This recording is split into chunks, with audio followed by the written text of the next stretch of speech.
자, 오늘 우리는 이 로마서 5장 1절부터 2절을 본문으로 의인들의 대표적인 세 가지 특징이라는 그 제목을 가지고 함께 말씀을 나누도록 하겠습니다.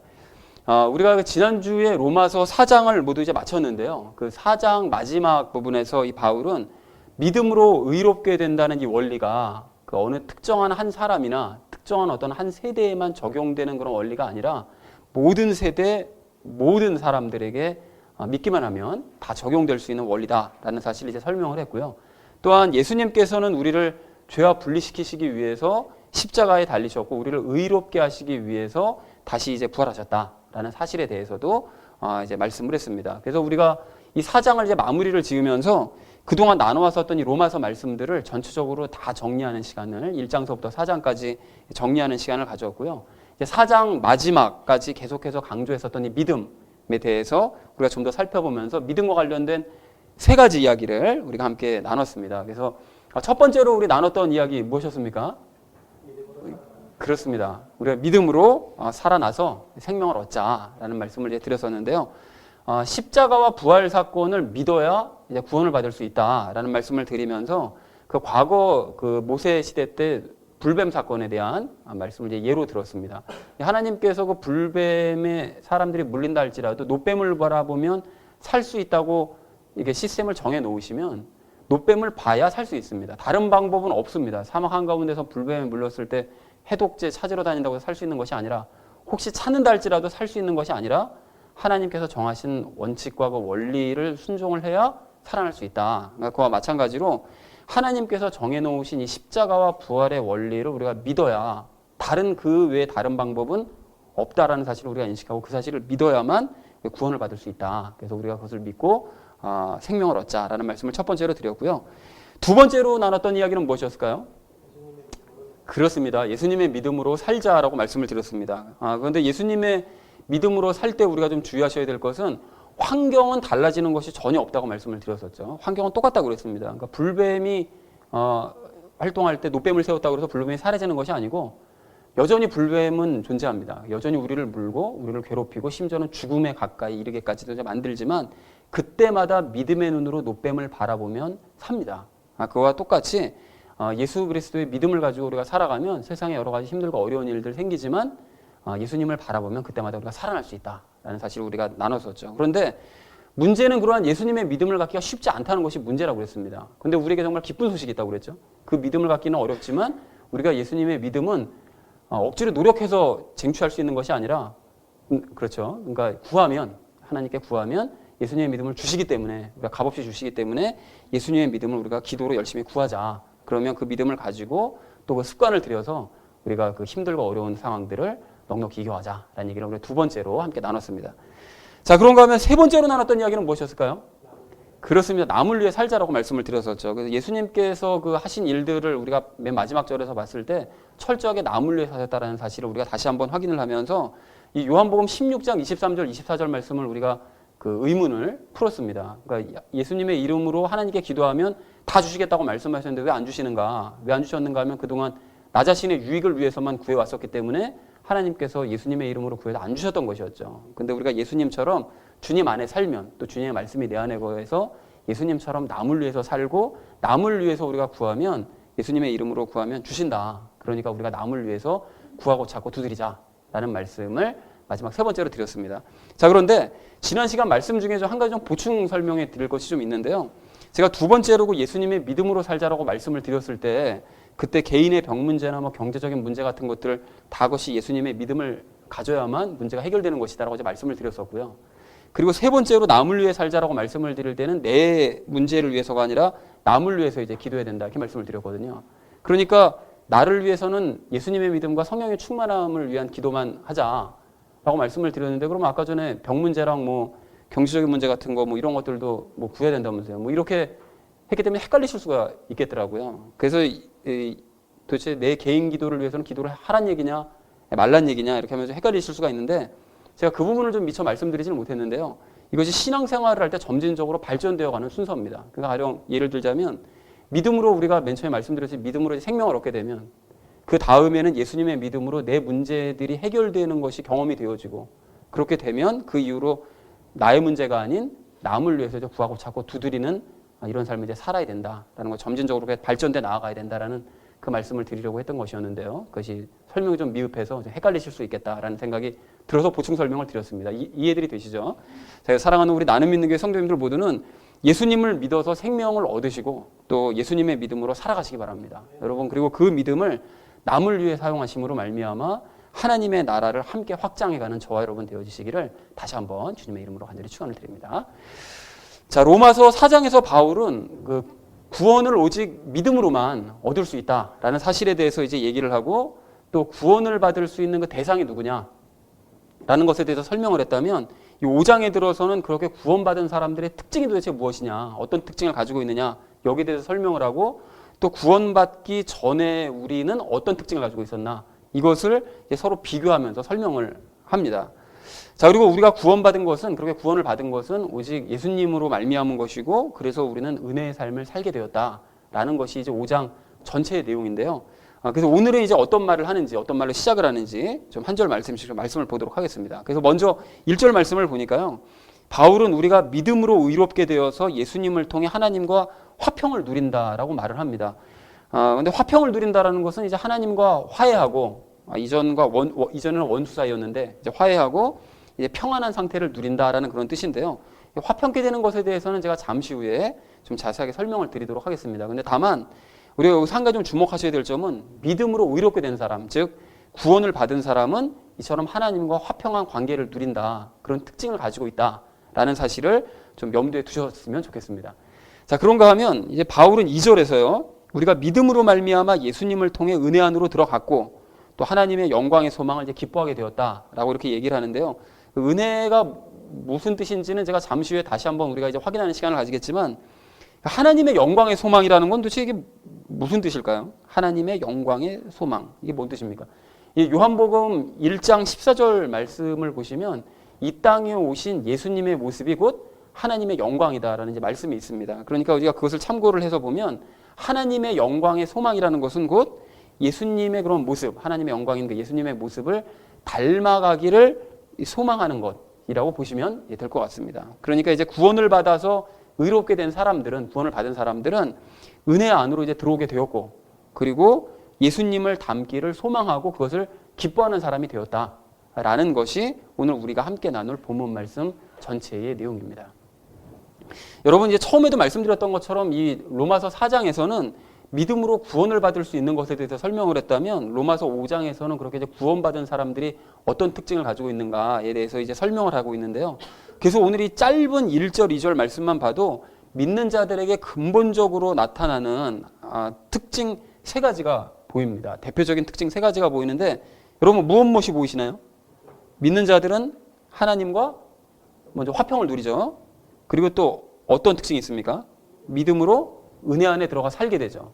그리고 또한 마지막으로 하나님의 영광의 소망을 기뻐하는 그런 특징을 가지게 된다라는 사실을 이제 알 수가 있는데요. 자, 그래서 오늘 우리가 이 3가지 각각이 무엇을 뜻하는 것인지를 좀 더 자세하게 이제 말씀을 나누면서 이제 우리의 모습을 좀 돌아보려고 하는데요. 3가지 말씀을 나눈 이후에 우리 모두가 의인이라는 사실을 좀 확신을 하시고, 그래서 더욱 이러한 삶을 살아가는데 열심을 내게 되시기를 정말 간절한 마음으로 소망을 합니다. 자, 그래서 믿음으로 의롭게 된 사람들이 가지게 되는 이제 첫 번째 특징부터 먼저 살펴보려고 하는데요. 그 첫 번째 특징은 하나님과 화평을 누린다라는 것입니다. 자, 여러분, 그런데 화평하다는 것이 일단 무슨 뜻일까요? 화평하다, 이게 뭔 뜻입니까?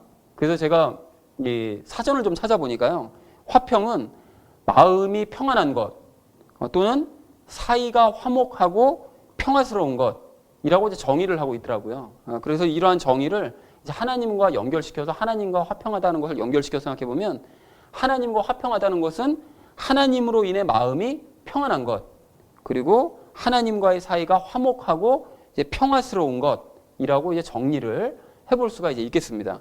자, 그런데 이렇게 하나님과 화평해졌다, 우리가 하나님과 화평해졌다, 믿는 사람은 하나님과 화평해졌다라는 말을 거꾸로 생각을 해보면, 이전에는 하나님과의 관계가 화평하지 못하고 뭔가 불편하고 껄끄러웠었던 적이 있었다라는 그런 뜻 아닙니까? 자, 그렇다면 우리는 왜 하나님과의 사이가 껄끄럽고 불편했을까요? 왜 그랬습니까? 결정적인 이유가 바로 죄 때문이었습니다. 죄 때문에. 그러니까 우리 안에 있는 죄 때문에 또한 그 죄로 말미암는 그 죄악된 행동들, 그러니까 죄의 열매들이죠. 그 죄의 열매들 때문에 우리는 하나님과의 관계가 껄끄러울 수밖에 없었다라는 것입니다. 그래서 우리는 이러한 죄에 대한 용서를 하나님께 이제 구했었어야 됐는데, 사실 우리는 스스로 죄를 짓고 있다는 사실조차도 전혀 몰랐기 때문에 용서를 구하지도 않았었습니다. 자, 그러나 1만 달란트 비유를 통해서 말씀을 드렸던 것처럼 성경에서 말씀하시는 그 용서라는 것은 하나님께서 일방적으로 용서해 주셨다라고 해서 용서가 되는 것이 아니라, 어느 한쪽이 용서해 준다고 해서 용서가 되는 것이 아니라 서로 용서를 해야 되는 것이기 때문에, 그러니까 즉 한쪽에서 용서를 구하고 다른 한쪽에서 그 용서를 받아주어야만 용서가 성립이 되는 것이기 때문에, 우리 쪽에서 하나님께 용서를 구하지 않는 이상 하나님께 용서를 받을 방법이 없었습니다. 그러니까 용서가 서로 용서잖아요. 그러니까 먼저 하나님께서 베풀어 주시는 용서를 우리가 받으려면 용서를 구해야 되는데, 구할 생각조차 하지 못했기 때문에 용서를 받을 수가 없었다라는 거죠. 자, 그런데 정말로 놀라운 일이 일어나는데요. 우리가 이제 앞으로 6절 이하에서도 말씀을 나누겠지만, 하나님께서는 우리가 알아서 죄를 깨달아라, 죄 깨달을 때까지 너는 그냥 뺑뺑이야, 인생 뺑뺑이야, 이렇게 하시는 것이 아니라 예수님을 먼저 제물로 내어주심으로 말미암아 죄를 용서해 줄 준비를 다 갖춰 놓으신 채 이제 하나님께서 화해의 손을 먼저 내미셨고, 그래서 우리도 그렇게 아무런 죄 없이 돌아가신 예수님을 바라봄으로써 스스로의 죄를 깨닫고 용서를 구하도록, 하나님께 용서를 구하도록, 그래서 우리가 하나님께 화해할 수 있도록 이제 길을 열어두셨다라는 것입니다. 그래서 지난주 수요일서부터 사순절이 시작이 됐는데요. 예수님께서 고통받고 십자가에 돌아가시는 그 이유가 우리에게 화해의 손길을 내미시기 위해서 그 모진 고통을 이제 당하셨다는 것이죠. 그래서 우리가 그러한 이제 복음을 듣고, 그래서 예수님께서 행하신 그 일들을 우리가 들음으로 말미암아 스스로의 죄를 인정하고, 그래서 하나님께 용서를 구하면, 즉 그렇게 이제 물세례를 받으면, 그러니까 좀 더 정확하게 말씀드려서 우리가 내밀어 주신 그 하나님의 손을 붙잡고 나의 죄를 해결해 주실 분은 오직 예수님밖에 없습니다 라고 고백하면서 용서를 구하고, 그리고 지난 4장 25절 말씀처럼 예수님께서 내 죄를 위해서 십자가에 달려 죽어주셨다는 사실을 우리가 믿으면, 그러면 하나님께서는 어떻게 하시죠? 우리의 죄를 그 순간 용서를 해주시고, 그리고 영적인 할례를 베푸셔서 우리를 죄와 분리시켜 주시고, 그리고 성령님 세례를 주심으로 말미암아 우리와 연합을 해주시고, 그래서 우리가 죄로부터 자유케 될 수 있다. 그러니까 진정 하나님의 자녀요, 하나님의 사람이 될 수 있다라는 것을 우리가 알고 있습니다. 여러분 다 이해들이 되시죠? 이게 굉장히 사실 어려운 얘기일 수 있는데 우리가 이렇게 다 이해를 하고 있습니다. 자, 그러니까 만약에 어떤 사람이 나는 뭐 특별히 잘못한 것도 없는데 내가 왜 하나님께 용서를 구해야 되지? 이런 생각이 혹시 든다든지, 아니면 혹은 내가 하나님과의 관계가 지금 좋은 건지 나쁜 건지 전혀 감조차 오지 않는다. 만약에 그렇다면 그 사람은 아직 하나님과 화평한 사람이 아닙니다. 하나님과 화해한 사람이 아니라는 거예요. 그러니까 왜냐하면 용서를 구해본 적이 없거든요.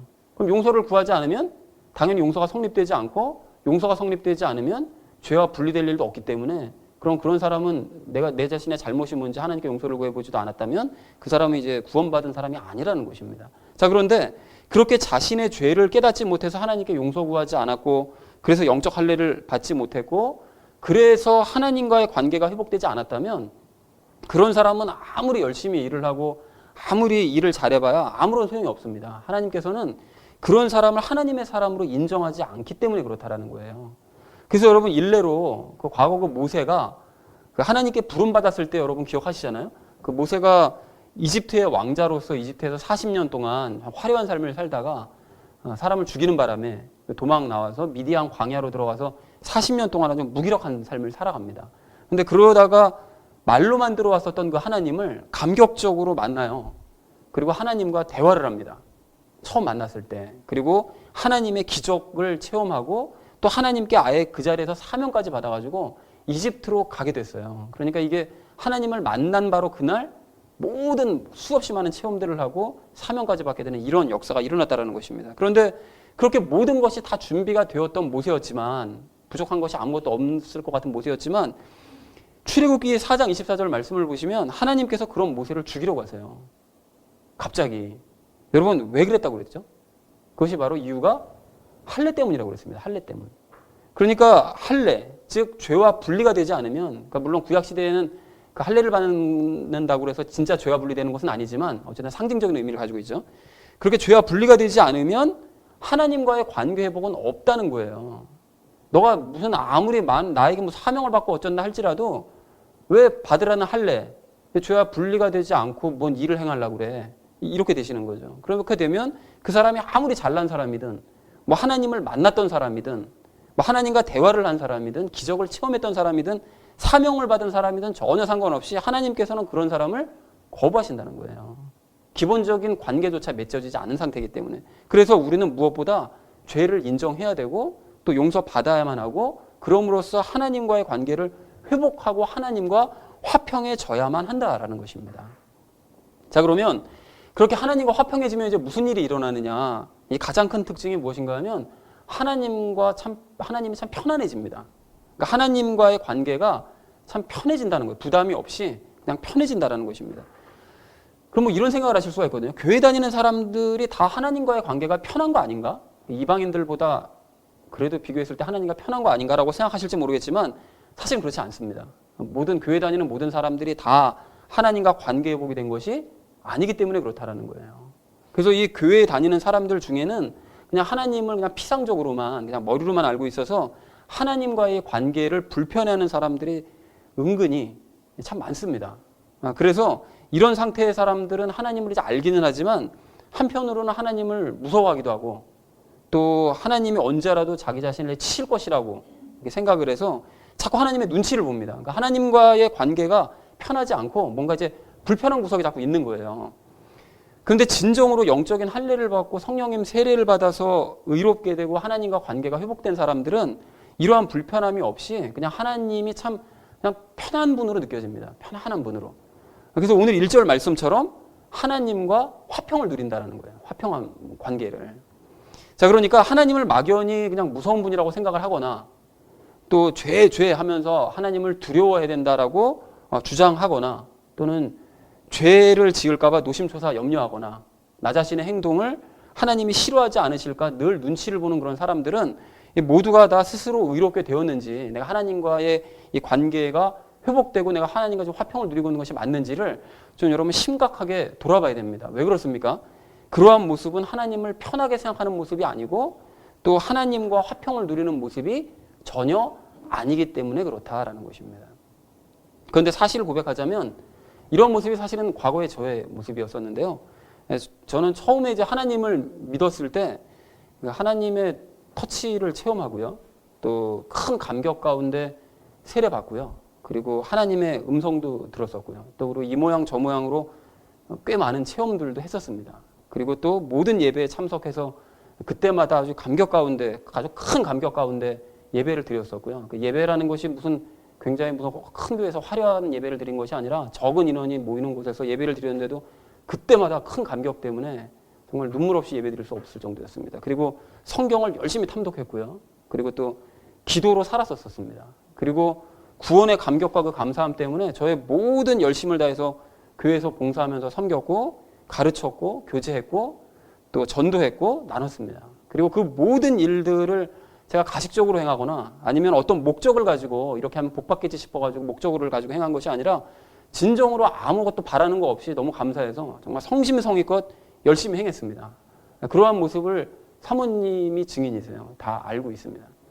자, 그런데 그러한 진심과 놀라운 체험이 있었음에도 불구하고 지금 돌이켜서 생각해보면 그때 당시에 저는 진정한 영적인 할례와 성령님 세례를 받지 못했었던 것 같아요. 그러한 열심이 있었는데 또 그러한 감격이 있었음에도 불구하고 성령님 세례 받지 못했었던 것 같습니다. 하나님과의 관계가 온전히 회복된 것이 아니었고 또 죄로부터 진정 자유한 상태도 아니었었다라는 것이죠. 어떻게 그럴 수가 있지? 싶은 생각이 들 수 있지만 그럴 수 있습니다. 그 예수님을 3년 동안 따라다니는 제자들의 모습이 딱 그랬잖아요. 예수님 때문에 수없이 많은 기적도 체험하고 예수님과 함께 부딪히며 살고 예수님의 말씀을 받아들이고 기도하고 또 능력을 받아가지고 자신들이 직접 능력도 행하고요. 수많은 감동도 받고 이랬었는데 그 사람들이 그때까지 성령님 세례 받지 못한 상태였었거든요. 그런 일이 충분히 있을 수 있다는 것입니다. 근데 그렇게 생각하는 이유가 그래서 오늘 1절 말씀에서 제가 이제 답을 찾았는데요. 당시에 저는 하나님과 관계가 회복된 사람들에게 나타나는 대표적인 특징 뭡니까? 하나님을 편하게 생각하거나 하나님과 화평을 누리지 못했었더라는 것이죠. 제가 돌이켜서 생각해 보면 그런 열심이 있고 감격도 있고 수없이 많은 체험들도 했었음에도 불구하고 하나님이 이렇게 편하지만은 않더라는 것입니다. 늘 하나님이 좀 두렵고 언제 하나님이 나를 치실지도 모르겠다는 생각도 하고 율법적인 삶을 살아갔던 것을 봤을 때 하나님이 진정 하나님과 화평한 관계를 진정으로 누리지는 못했었더라는 것이죠. 그래서 사랑하는 우리 나눔 있는 교회 성도님들 모두도 하나님을 여러분 각자가 편하게 정말 느끼시는지 하나님과 화평을 누리고 계신지를 여러분 스스로의 상태를 한번 확인해 보시기 바랍니다. 그리고 한 분도 빠짐없이 성령님 세례 받으시고 그래서 하나님과의 화평을 체험하시고 하나님이 편해지는 것이 무엇인지를 깨닫게 되시기를 정말 간절한 마음으로 여러분 소망합니다.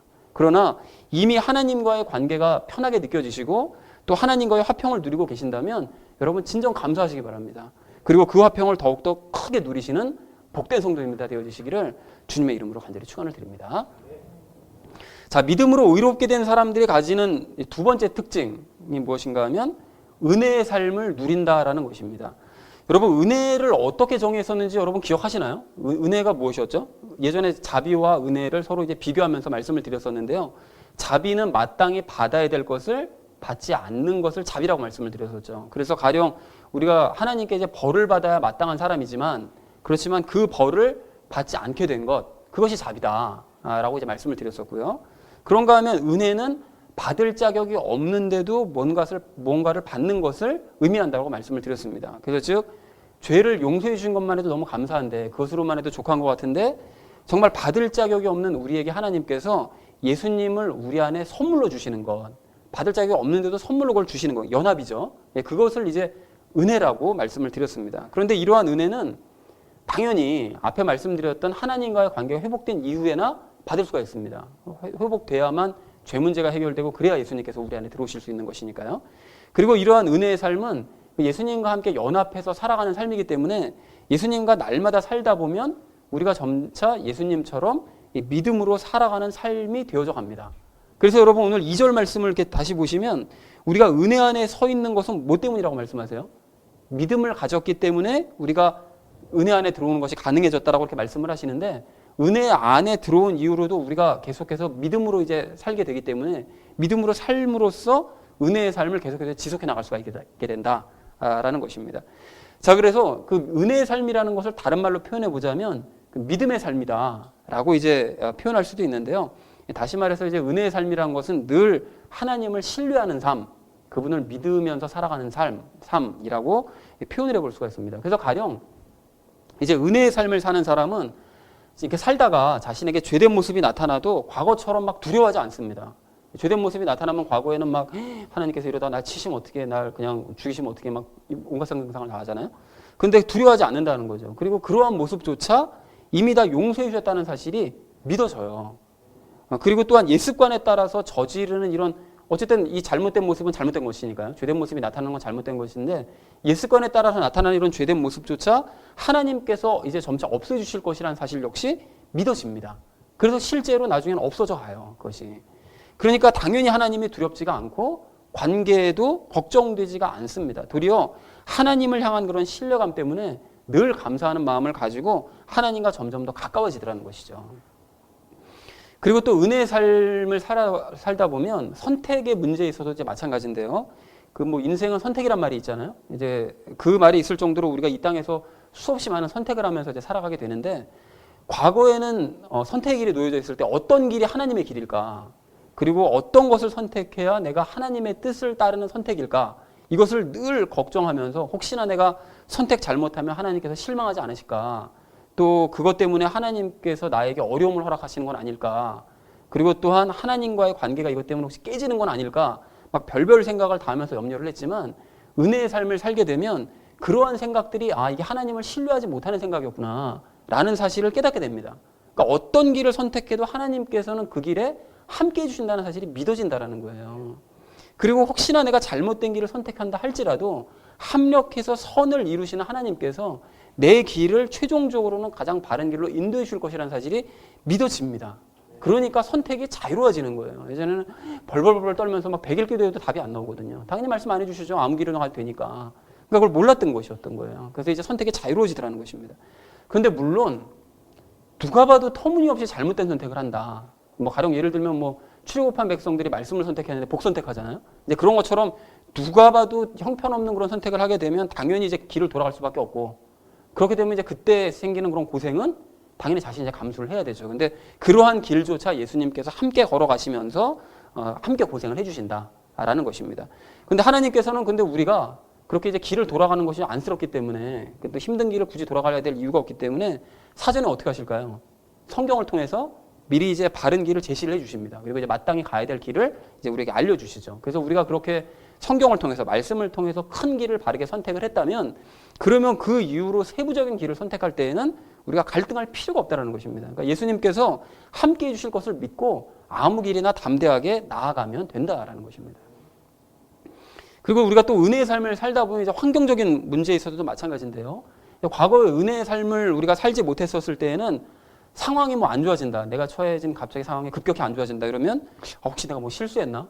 하나님께 내가 뭐 잘못 보인 것이 있었나? 뭐 이런 거 막 걱정하죠. 그리고 상황이 나빠지지 않도록 막 기도하잖아요. 더 나빠지지 않도록 막 기도하고 간구하는데 은혜의 삶을 살게 되면 상황이 좋고 안 좋은 문제는 일단 부차적인 문제가 됩니다. 신경이 물론 쓰이긴 쓰이지만 부차적인 문제가 되는 거예요. 대신 그 상황 가운데서도 예수님께서 함께 해주실 것이 신뢰가 되어지고 그래서 어떤 상황이나 환경 가운데서 내가 이것을 넉넉히 이겨낼 수 있는 예수님의 믿음을 갖게 해달라고 도리어 이제 기도하는 시간이 더 많아지는, 걱정하는 시간보다 예수님의 믿음을 달라고 기도하는 시간이 더 많아지는 이제 이런 역사가 일어나더라는 것입니다. 그래서 찬양 가사처럼 내 앞에 바다가 갈라지지 않으면 예수님께서 나를 바다 위로 걷게 해주실 것이다. 이것이 믿어지는 거예요. 어떻게든지 이 문제는 해결해 주신다. 라는 것이 믿어짐으로 말미암아 환경이 극복될 수 있다. 환경 극복할 수 있다. 이 사실이 이제 믿어지더라는 것입니다. 그래서 빌립보서 4장 11절서부터 13절 말씀을 보면 바울이 뭐라고 고백하죠? 내가 어떤 처지에 있든지 거기에 만족하는 것을 내가 배웠노니 내가 비천하게 되는 것도 알고 풍부하게 되는 것도 알아. 어디에서나 모든 일에서 배부른 것과 배고픈 것, 풍부한 것과 궁핍당하는 것 다 배웠노라. 나를 강하게 하시는 그리스도를 통해 내가 모든 것을 할 수 있느니라. 환경을 넉넉하게 극복할 수 있다라고 선포를 하더라는 것입니다. 자, 그러므로 어떤 사람이 자신의 죄 때문에 하나님께서 나를 뭐 치실 것이라고 뭐 걱정을 한다든지 아니면 나의 잘못된 선택 때문에 하나님과의 관계가 깨질 것이라고 뭐 염려한다든지 내 자신이 지금 겪는 이런 환경적인 어려움을 보니까 이거 하나님께서 나를 지금 인도하지 않으시고 좀 흔들고 계시는 것이다. 뭐 이렇게 생각을 한다면 그 사람은 하나님을 신뢰하지 못하는 사람입니다. 다시 말해서 은혜의 삶을 전혀 살고 있지 못한 상태라는 것입니다. 그래서 우리 성도님들 모두는 더욱 예수님과 함께 여러분 믿음으로 살아가시기 바랍니다. 여러분 예수님을 신뢰하시고 그분을 더 이상 의심하지 마시기 바랍니다. 여러분 그것이 예수님과 함께 살아가는 은혜의 삶이라는 거예요. 그래서 여러분 한번 생각해 보시면 예수님을 생각해 봐도 그렇잖아요. 예수님의 공생애를 여러분 한번 이렇게 생각을 해 보시면 예수님께서 성부 하나님이 그 성부 하나님께 모시고 사실 때 5,000명이 넘는 사람들을 앞에 놓으시고 그 빵 5개 하고 물고기 2마리 가지고 이렇게 하늘에 기도하시고 사람들에게 나눠주실 때 혹시 이 사람들 안 먹여주시고 안 만나시면 어떡하지? 이런 거 염려하시던가요? 예수님께서? 그러지 않으시잖아요? 그리고 12제자들을 이렇게 지금 3년 동안 데리고 다녔는데 하늘 행색을 보니까 이게 영 가라지 같거든요. 근데 이것들을 알곡으로 안 만들고 혹시 가라지로 남겨두시면 어떡하지? 이거 걱정하시던가요? 또 십자가에서 죽더라도 혹시 나를 부활시키지 않으시면 어떡하지? 이거 염려하시던가요? 전혀 그러지 않으시더라는 것입니다. 그런 것은 신뢰의 삶이 아니라는 거예요. 은혜의 삶이 아니라는 것이죠. 그렇기 때문에 예수님께서는 의심하지 않으시더라는 것입니다. 그건 철저한 의심의 삶이기 때문에 우리도 역시 그렇게 의심하지 말아야 된다는 것입니다. 그런 의미에서 우리 교회를 좀 잠깐 생각을 해보자면요. 남들이 우리 교회를 볼 때 뭐 사람의 뭐 숫자만 가지고 판단하거나 또는 어떤 규모를 보고 판단하거나 환경적인 모습만 보고 이렇게 판단을 하면서 저런 모임이 과연 교회일까? 저 모습이 과연 교회가 맞을까라고 의심할지 모르겠습니다. 실제로 그런 생각을 했던 사람들도 있었습니다. 그런 사람들이 있는데 저는 전혀 그렇게 생각하지 않습니다. 저는 예수님께서 우리 교회를 기뻐하시는 것이 믿어집니다.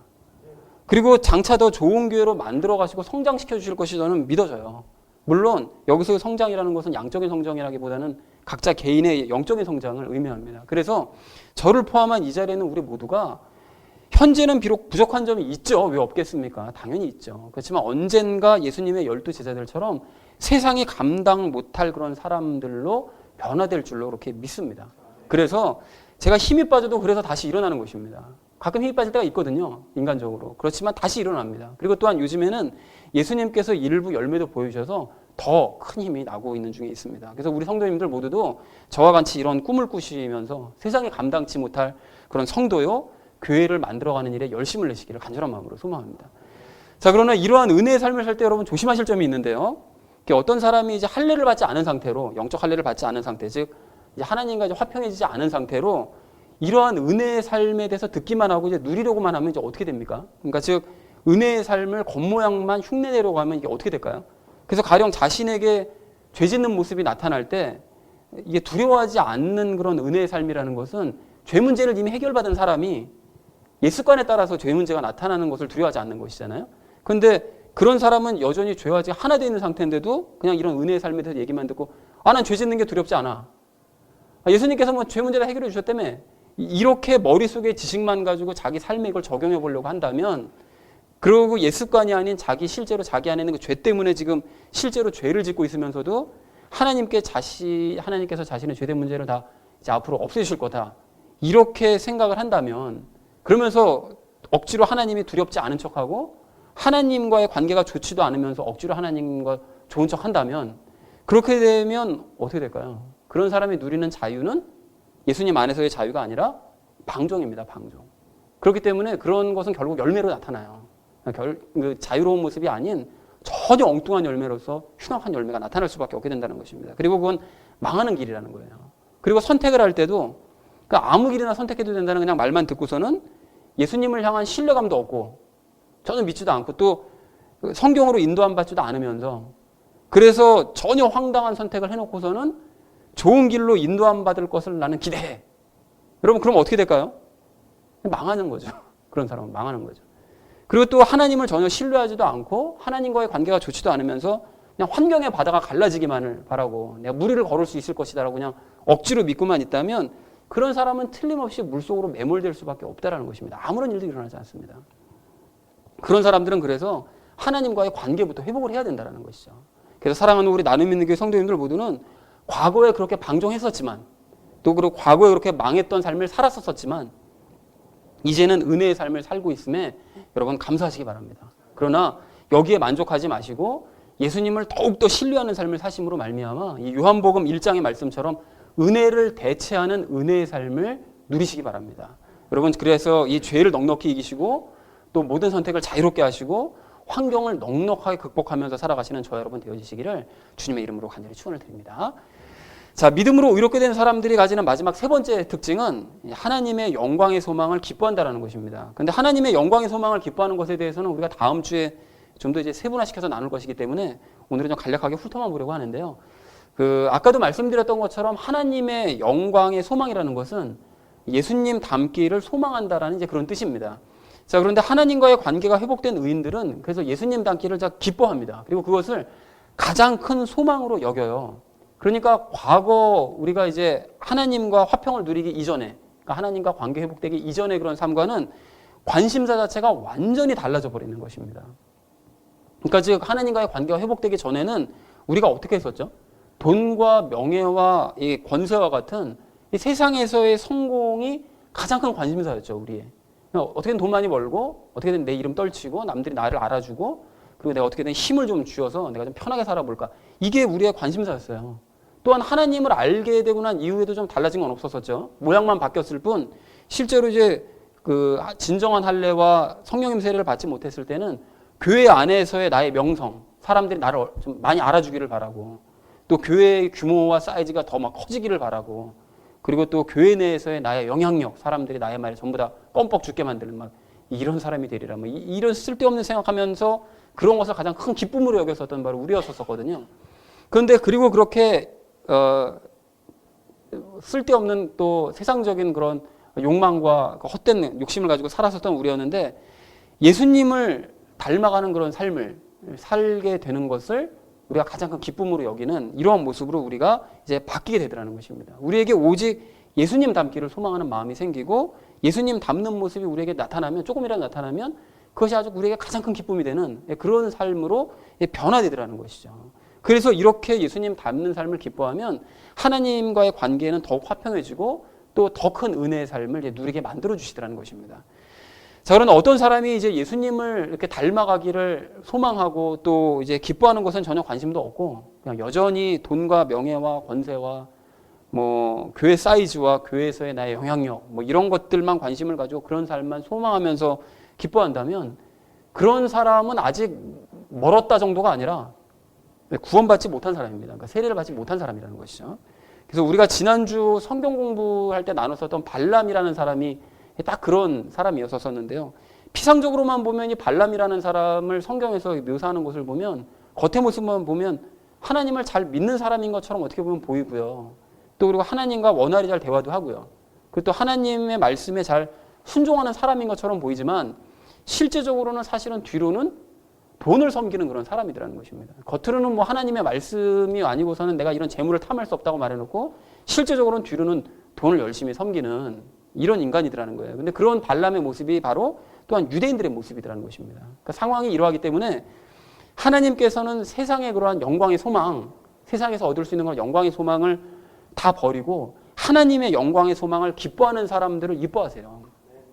즉 환경천국, 물질적인 삶에 대한 그런 관심을 끊어지는 거죠. 그리고 관계천국, 예수님을 닮는 그런 영적인 삶에 관심을 갖는 사람들을 이뻐하신다라는 것입니다. 그리고 또한 참된 그리스도인들 역시 그러한 하나님을 모시고 살고 또 그러한 하나님의 마음을 가지고 있기 때문에 세상의 영광에 대한 소망을 가지는 그런 사람들을 자꾸 이렇게 거부하게 돼요.